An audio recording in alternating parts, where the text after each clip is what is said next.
I would really like to catch a drum.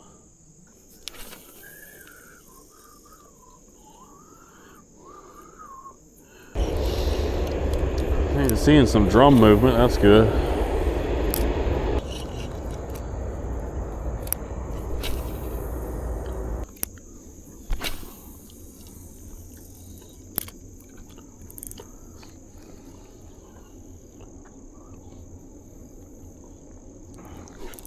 That's a fish. It does not feel small. He was actually running off with it. Good head shakes. He came up at first. Good head shakes. What do we got? It's kind of fast. Oh, real good Smallie. Oh my gosh, it's a freaking giant. It's a freaking giant on the new tube. It's actually giant. Oh, but I'm gonna have to horse you. Oh, this is giant. This is giant. Bud, you gotta swim out so I can get you around the rock at least. Yep, just like that. This is a giant. It looks really thick. No way that's coming up. That's a freaking giant. Right? I don't... Oh, I'm not bringing him up. We're gonna go get him. Gonna have to go get him. We have the scale with us. Oh, he's running. Crap. This is a big fish.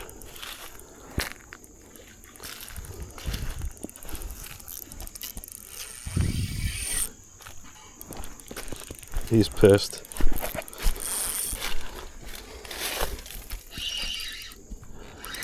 That's a big fish. It's not a real big giant, but he's a giant. This is a giant on the new tube. Oh, he just bitten. Hook went right in my freaking finger. Dude, that's a freaking tank. That's a freaking tank. Clamp him. That way I can get this tube out. He's hooked on the bottom tongue real funny like. Oh, it came right out. Cool. That is awesome. It's gonna look. Oh, that's a big one. That's a big one. Let's scale. I'm gonna put him in the water. Turn on. Oh, the scale isn't working. You gotta be kidding me. That's what I get for not checking my batteries. Well, regardless, that's a very nice, big, that's gotta be at least an 18, if not bigger. I mean, that thing is super thick. I mean, look at that. Look at the size of that fish. He's been eating real good. On the tube. All right, bud. Time to go. You're a giant. One last look. One last look. Thanks for playing, bud. That didn't take long. Let's let him go and get it underwater.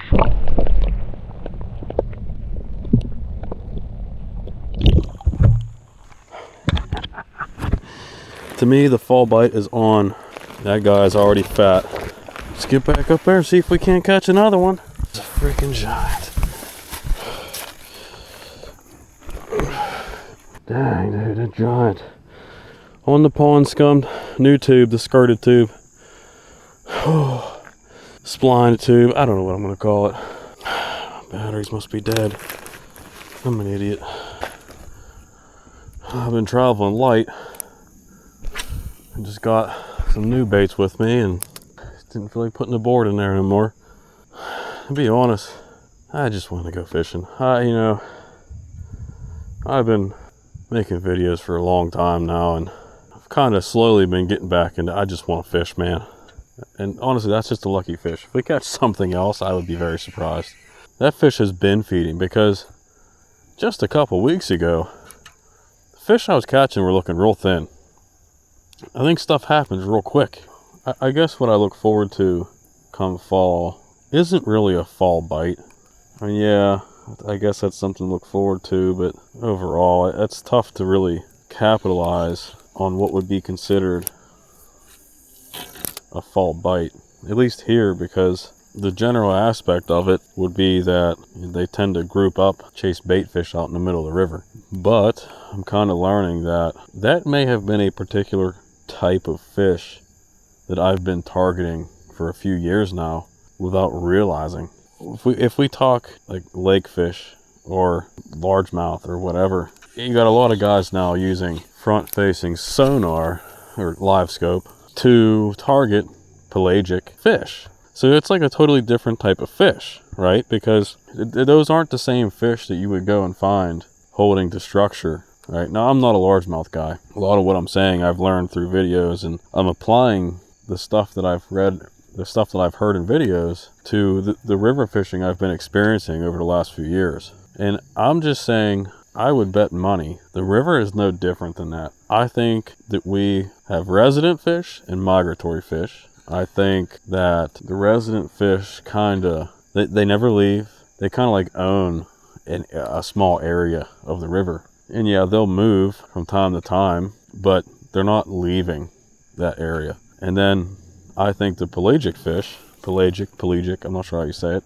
I think those fish are primarily the migratory fish, which are primarily, I can't say primarily spawning fish, but that is the purpose in which they use the river. Like, the pelagic fish come up here to spawn, and then around this time, technically a little bit earlier, they head back out and down to where their wintering area would be. Of course, it's hard to target pelagic fish without live scope, but here on the river, it's small enough that you could learn it and fish for those fish. And that's what I was actually doing for the last couple of years without really being able to articulate that.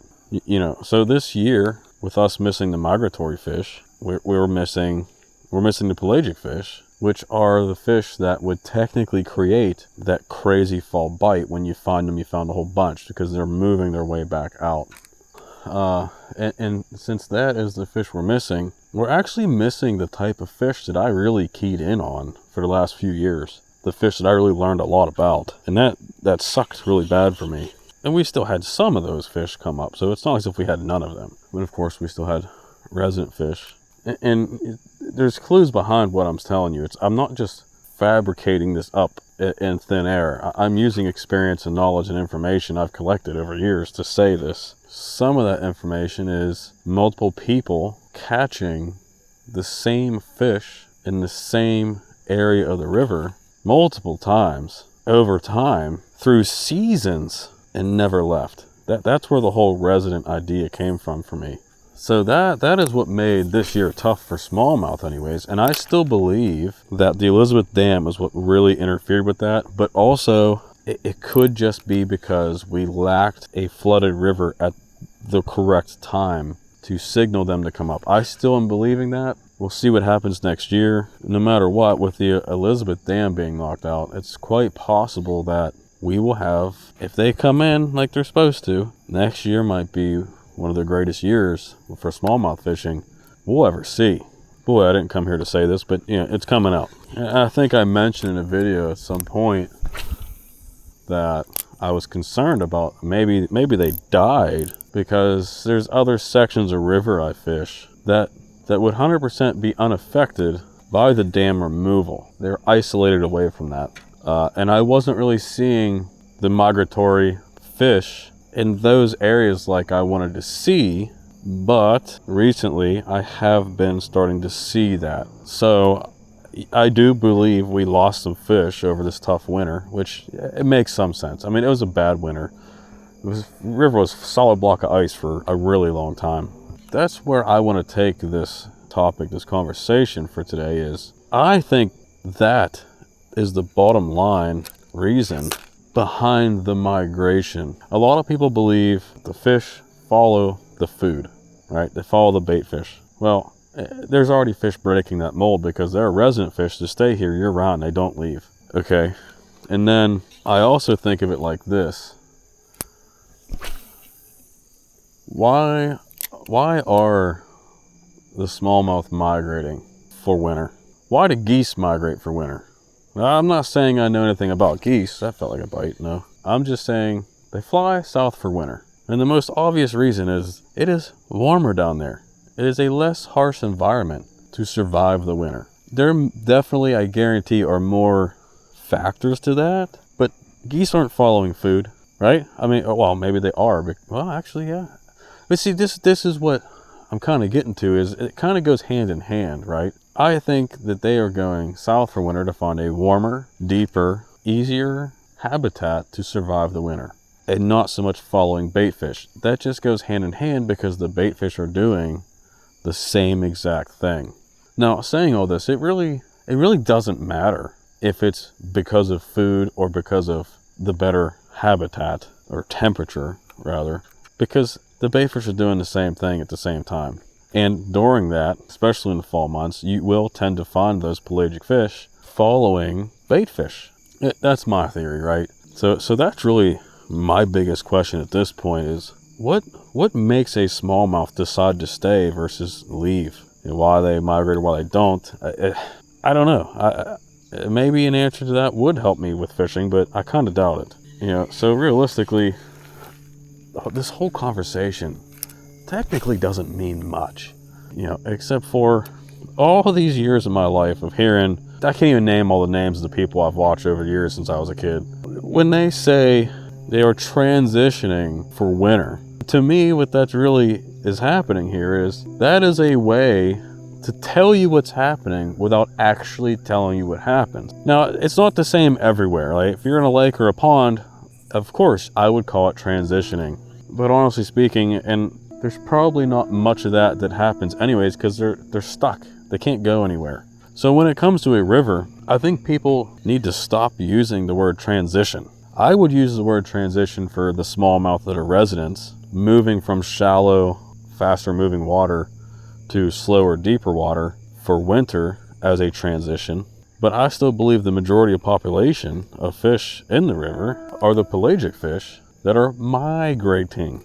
A transition to me kind of sounds more like you're going here to over there. That is not what's happening. Not with all fish. Some fish, 100%. That's some butthole beeping his horn like an idiot. Anyways, that right there, what I've just said, if this becomes a video, because there's a lot of me that says I probably shouldn't say all this, is the best information I think anyone could have about fishing a river, or any river probably, because listening to people talk about fishing, it's a whole lot of bullshit, is what I'm trying to say. Oh, they're transitioning here. They're using all these fancy words instead of saying, hey, over half the population of fish left for winter. Hey, over half the population of fish are coming back here for spring. You understand what I'm saying? Like, nobody's saying that. And that maybe the bass fishing mafia will come after me and come from my head because I'm giving away secrets and information that I shouldn't be. No, I've never heard anyone in my life say that way. Why? Why are they not saying that? Because they don't want you to actually know. They don't want you to know. Now, maybe this is a part where I'm showing how green I am in the whole talking about bass fishing and being a part of that kind of community. Because maybe it's just a known thing, like a handshake or opening a door for somebody when you go in the store, or saying God bless you or thank you.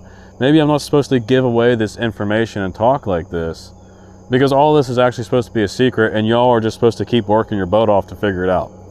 Because I'll be honest, figuring this stuff out has been the funnest part of what I'm doing. So for me to sit here and tell you this information kind of feels like I am not supposed to be telling you. And maybe that's why people say what they say about stuff. I've been saying for years, it's not the bait that catches the fish.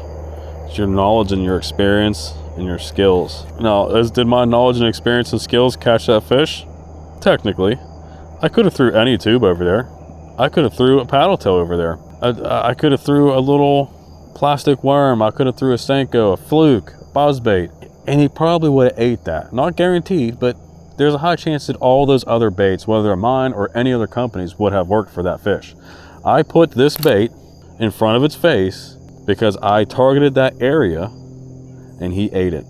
Now, I got him on like the first cast over there, which rare, but it does happen quite often to me. I just know certain hot spots and areas by looking at current and knowing the river of where I want to cast at to target a specific type of area in the river for that fish. Just like now, this probably isn't going to work, but I'm going to target the slow water along the bank up here now and see if we can get one up here. You know, over there is a flat. There's a couple of bigger rocks out there that I look at, and I try to cast around those areas, and he was there. But it's not much different than me saying, well, I cast around the pier too, and I cast it along this bank over here, cast it out in front. You just cast everywhere. You don't need to know all that stuff I just said, because you just, as a bass fisherman, you hit it all. Especially your bank fishing, you hit it all. You hit the top of the hole, the bottom of the hole, the middle of the hole, and everywhere in between. You know, I just generally start with specific areas to better my chance so that I'm not wasting time. But that's me, not you. You are just out to have fun, just like I am, but I have an added task of making a video. So sometimes it pays off to try hard, you know? Yeah, and now I have the dilemma of, do I leave everything I just talked about in a video, potentially ruining the fun for you guys to figure out what I figured out? I'm not questioning it anymore at all. Everything I just said, I believe it 100%. I've seen it with my 2 eyes. I have so much information about this. I know this is what's happening. And so it's like, am I supposed to hold on to that information because it's fun for you guys to get to that point? I think most of the people watching me won't get to that point because they're just going out to have fun.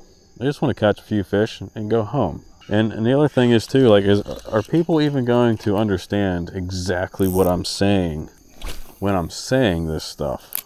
But the year's getting shorter, sun's setting sooner, and this year will be coming to a close soon enough. And apparently, that's a fish. Another one that ate it out of the snag. He's small. Oh, he come off in the water. Ate it out of the snag. All right. Now, before you know it, it'll be snowing. I'll be out here freezing my butt off trying to catch a single fish, of which, honestly speaking, yeah, we're getting some fish. These are resident fish. Not 100% guaranteed. They could leave. They still have plenty of time. But I am seeing migratory fish, we'll call it landing, in the destination area or zone already as we speak. If they're already in the end zones, then these fish would be extremely late, or they're not leaving. You know, I guess another question would be, these things I'm talking about, these are like principles, right? That this isn't something that is like a here, now, and done thing. Like these are tactics and ideas and thoughts and theories that the fish will continue to do forever. It's not going to stop. You know, this year it technically stopped, but there is a reason for that. You know, whether it's the lock or the lack of water in the spring or whatever. Yeah, the river is constantly changing, but they're still going to continue doing what they're doing. They're animals. They have to. You know, these things that they are doing, it is for survival. Like they don't live like us. You know, the whole idea of them following food, you know, they don't have a fridge, right? They can't go out and take out 6 shad, bring them back home, throw them in a fridge and go, oh, I'm good this week. You know, so they have to be where the food's at. But there's food everywhere. They don't have to eat bait fish. There's crawfish, there's bugs, there's pelgrimites, there's nymphs, and there's all kinds of things right here, year-round, for them to eat. They don't have to leave.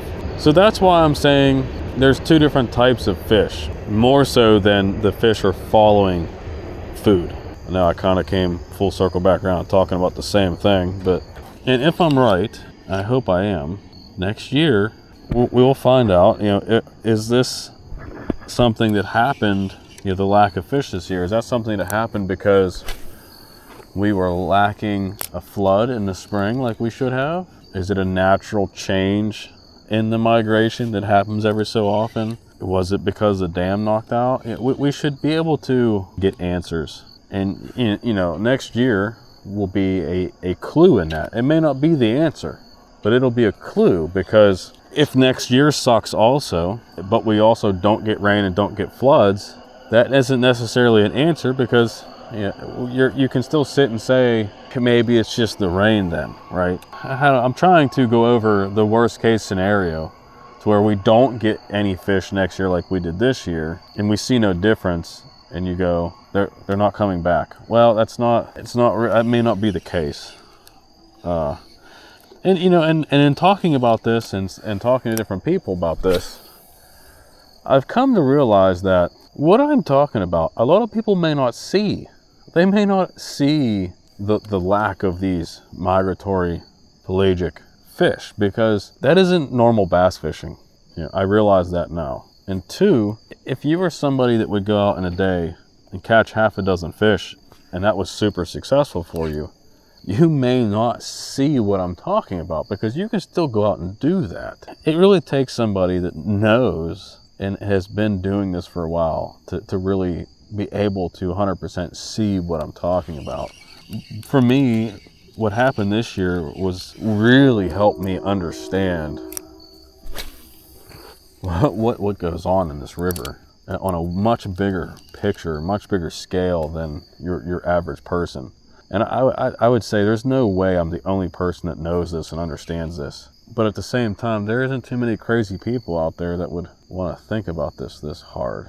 And generally those people are tournament fishermen, and generally those people don't like explaining things and showing people things and telling people things, because they want to keep it a secret so they have an edge in their tournament. That ain't me. I would rather worry about withholding information in case it was to be detrimental to the sport of fishing, not some dude's, not somebody's tournament capabilities. You know, tournament fishing, all I'm saying is tournament fishing will basically never be fair. I think that's what a tournament in any sport should be, is fair. Fishing, like for tournament fishing, never entirely made sense to me. You can hear some geese going south right now. Hear them guys? See them? See them up there? You know what they're doing? The same thing the fish are doing. Are they doing it for the same reason? Probably. If I had the ability to fly, I wouldn't stay here for winter. I'd be in Florida, where it's warm. There's food everywhere. They don't need to follow food to survive. But in the case of a bad winter, it'd be damn well worth it to be somewhere warmer and more protected than right here with all this current. And you know, maybe there's people out there just go, yeah, Ish, we know.